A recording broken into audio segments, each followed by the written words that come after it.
Hi friends, welcome to tamilsway.com.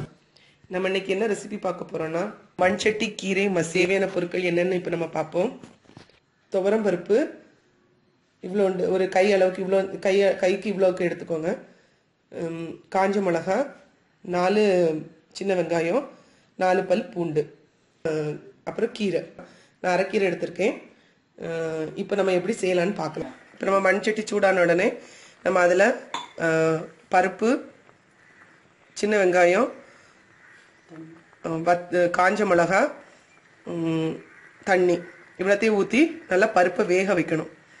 நல்லா பருப்பு வேகிறது வரைக்கும், வேகிறதுக்கு தேவையான தண்ணியை ஊற்றி நல்லா பருப்பு வேக வைக்கிறதுக்கு அப்படியே விட்டுறணும். மண்சட்டியில இருந்து அது பருப்பு வேகணும். இப்போ பாருங்க, தண்ணி நல்லா வற்றி பருப்பு பார்த்தீங்களா, இந்த பதத்தில் இருக்கும்போது நம்ம இனி கீரையை ஆட் பண்ண வேண்டியது.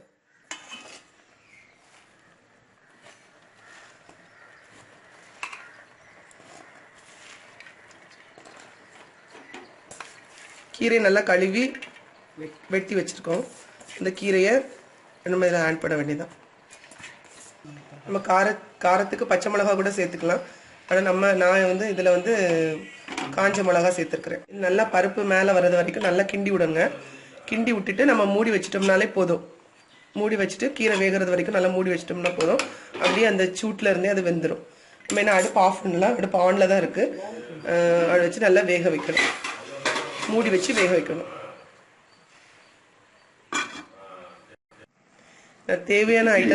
தேவையான பொருட்கள்ல சொல்ல மறந்துட்டேன். ஒரு சின்ன துண்டு புளியும் நம்ம கீரைக்கு சேர்த்துக்கிடலாம். அதே மாதிரி ஒரு 1/2 டீஸ்பூன் மஞ்சள் தூளும் போட்டுக்கலாம். இப்போ பார்த்தீங்கன்னா நல்லா கீரை எவ்வளோ ஹைட்டுக்கு எவ்வளோக்கு ஃபுல்லாக இருந்துச்சு, சட்டி நிறையா. ஆனால் இப்போ பாருங்கள் நல்லா வெந்து கீழே பாதி ஆயிடுச்சு. ஸோ இப்போ இந்த பாதி வெந்த பிறகு தான் நம்ம புளியும் மஞ்சளும் ஆட் பண்ணணும்.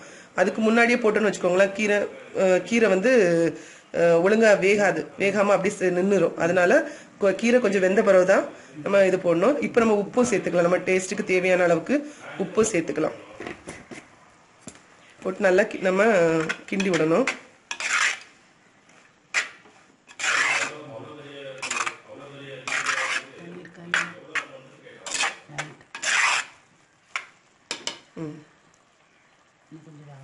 இன்னும் கொஞ்சம் வேகணும். நம்ம அது வரைக்கும் திருப்பியும் மூடி வச்சு நம்ம வேக வைப்போம்.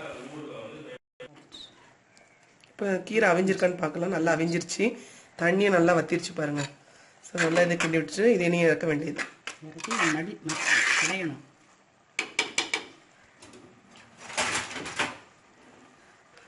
இனி இறக்கி அடுப்புலேருந்து நம்ம அடுப்பு ஆஃப் பண்ணிட்டு இதை கீழே இறக்கிடணும். இறக்குன பிறகு இதை நல்லா மத்து வச்சு நல்லா கடையணும்.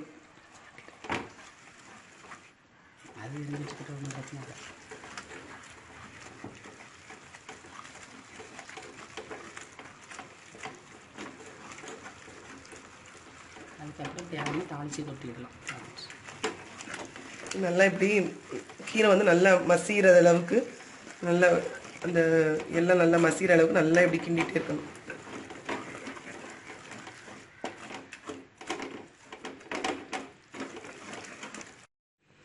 இப்போ நம்ம நல்லா மசிச்சாச்சு. மசிச்சதை நான் ரெண்டு கிண்ணத்தில் எடுத்து வச்சுருக்கிறேன். இது பார்த்தீங்கன்னா உங்களுக்கு எப்படி இப்படியும் கீரை இப்படியும் சாப்பிடலாம், இல்லை நம்ம தாளிச்சும் சாப்பிடலாம்.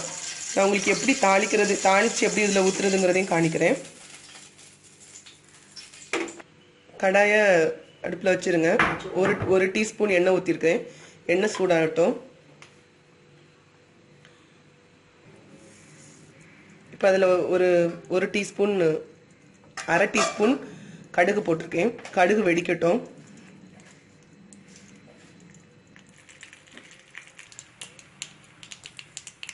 கடுகு வெடிக்க ஆரம்பிச்சிருச்சு. இப்போ நம்ம ஒரு 1/2 டீஸ்பூன் ஜீரகம் சேர்க்குறோம்.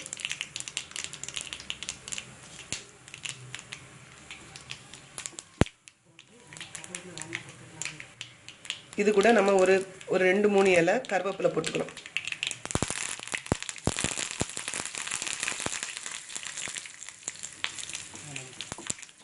அவ்வளோதான், அடுப்பு ஆஃப் பண்ணியாச்சு. இதை நம்ம இனி கீரை கூட சேர்க்க வேண்டியதான்.